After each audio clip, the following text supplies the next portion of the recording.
Hello po sa inyong lahat mga ka-crypto. Ako po si Pinoy Crypto Trader at sa video na ito ay atin pong pag-uusapan ang tungkol dito kay XRP, kung saan ang sabi po rito ay top Singaporean exchange says it's never too late to buy XRP.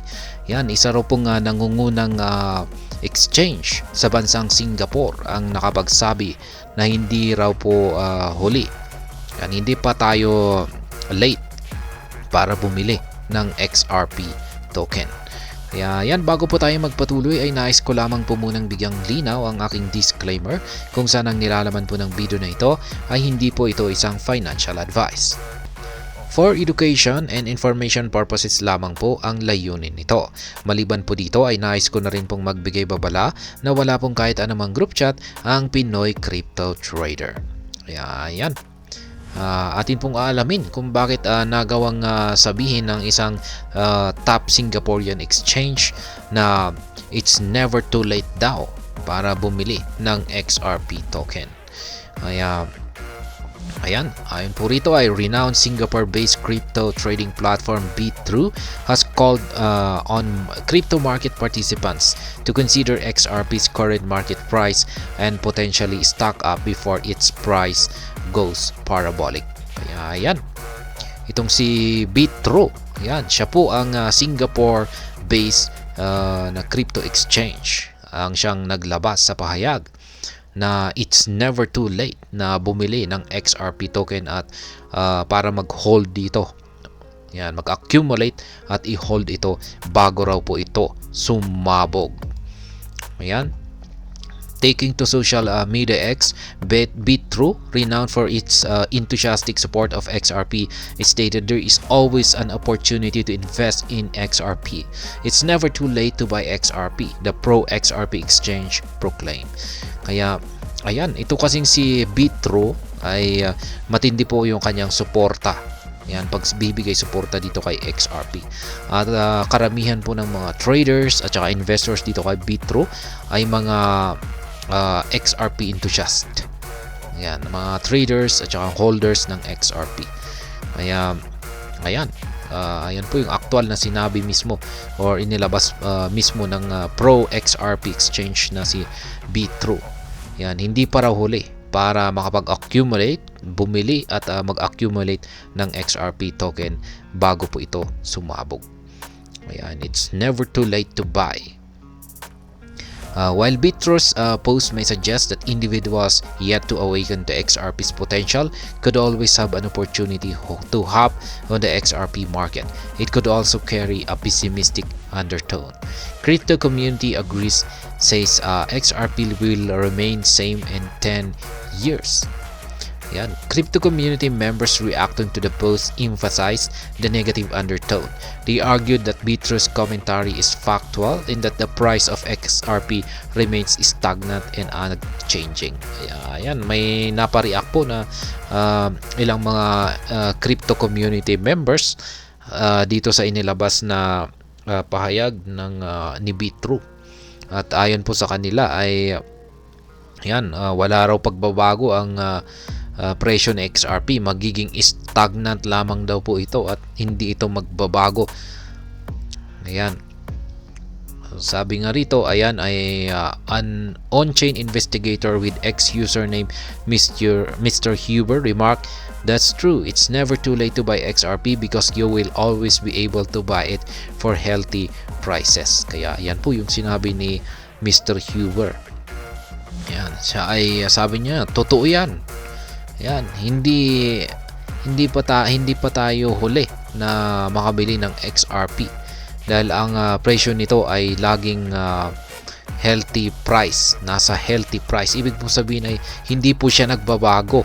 Yan po yung ibig sabihin ni Mr. Huber dito. Yan, sabi niya totoo yan kasi hindi po tayo malilate or nalilate sa pagbili ng XRP dahil yung kanyang presyo ay hindi naman nagbabago. Parang ganyan po yung kanyang ibig sabihin dito. Another commenter echoed a similar sentiment, suggesting that one could return in 10 years and find XRP at the same or lower price. Yan, ang tindi na rin ang sinabi ng isang commenter dito. Kung bumili raw tayo ngayon ng XRP token natin. Tapos hinold natin. Linagay po natin, sabihin natin, linagay natin sa cold wallet natin. Yan. Hinold natin na ng 10 years yan. Tapos ngayon, kung babalikan natin para i-check natin kung magkano na yung halaga nito, ay ganun na rin daw yung kanyang presyo. Yan, same. At yung mas matindi pa rito ay baka mas mababa pa yung kanyang halaga. Kaya yan yung sinabi ng isa naman ring commenter dito. Empathetically, the commenter argued that it would never be too late to acquire XRP as the asset may not experience significant movement or growth in the foreseeable future. Kaya yan. Sabi rito ay it's never too late na bumili ng XRP token dahil si XRP ay hindi raw po ito makakaranas ng malaking paggalaw or paglago sa hinaharap. Yan, mananatiling ganyan yung kanyang presyo niya, kaya it's never too late. Ayan, may nagsasabi po rito na it's a stable coin, right? Ayan, parang stable coin na. Of course, the price is literally stable. Yeah, because it only goes down. Yan, yung sabi naman nitong si Crypto Guy. Yan, dami na talagang frustrated dito ay XRP. Significantly, these sentiments regarding XRP's stablecoin trajectory gained momentum in the final quarter of 2023, especially as major cryptocurrencies like XRP engineered explosive growth, while XRP itself remained relatively stagnant. Moreover, analysis emerged indicating that XRP's current market price of 0.52 precisely mirrored its price from 5 years ago. In contrast, the trend observable with contenders like Cardano and Ethereum, which have seen over 1,000% growth during the same period. Yan, meron din naman po palang previous or past performance itong sa XRP kung saan ay nakaranas na rin siya ng yung stagnant, yung hindi gumagalaw. Ayan, at nangyari daw po yan 5 taon ang nakakalipas or 5 years ago. Ayan, samantalang yung ibang mga kasama po nitong mga cryptocurrencies katulad ni Cardano at saka Ethereum ay lumago po sila ng higit 1,000%. Ayan, XRP supporters initially explained XRP's painful performance with the SEC lawsuit. However, the digital asset has triumphed in the lawsuit, but its price is merely pumped and dump. Kaya yan po yung nangyari. Noong una kasi, nung hinabol ng US SEC ang XRP, ay yan, nagbigay po ng suporta ang XRP community. Talagang kanilang nagkaroon sila ng malasakit sa performance ni XRP. Kasi yan nga, dahil sa kagagawan ng US SEC. Pero ngayon at nagtagumpay ang XRP laban kay US SEC. Ayan. Ay ngayon ay dito na po talaga nawalan ng parang confidence ang mga XRP supporters. Kasi yung kanyang presyo ay parang bagyang nagpapump lamang siya tapos nagdadump. Yan na lamang yung nangyayari. Kaya maraming mga nawawalan na ng interest or nawawalan na ng confidence dito ay XRP. Essentially, XRP's enduring discouraging trajectory has progressively fueled frustrations among the XRP, with many feeling they might be left out of the upcoming crypto bull market. Kaya yan po yung mga na-experience ngayon or sitwasyon ng mga XRP holders ngayon. Talagang maiinit yung ulo nila kung pagpupunta ka sa nilang community ay talagang madali silang magalit. Tapos ayan, talagang sobra yung kanilang galit ay nakatuon kay XRP. Kaya yan, mainit sila at parang high blood. Yan, ang susungit. Yan, dahil sa nagiging performance, dahil kasi sa performance ni XRP. At yan nga, syempre alam natin yung kanilang sitwasyon. Kasi ikaw ba naman yung ganyan, malaki yung investment mo kay XRP tapos inaasahan mo yan na ito ay magpapakita ng magandang performance. Ayan, kaya yung karamihan pa sa nila ay yung mas malaki yung kanilang portfolio kay XRP kumpara sa ibang mga cryptocurrencies. Kaya Ayan, ikaw ba naman yung naka-invest ng malaki dito kay XRP, tapos yung ibang mga cryptocurrencies ay nakakaranas ng mga skyrocket, ayan, mga pagtalon sa matataas na presyo, samantalang si XRP ay stagnant lamang. Ayan, syempre talagang maiinis ka dyan. Talagang parang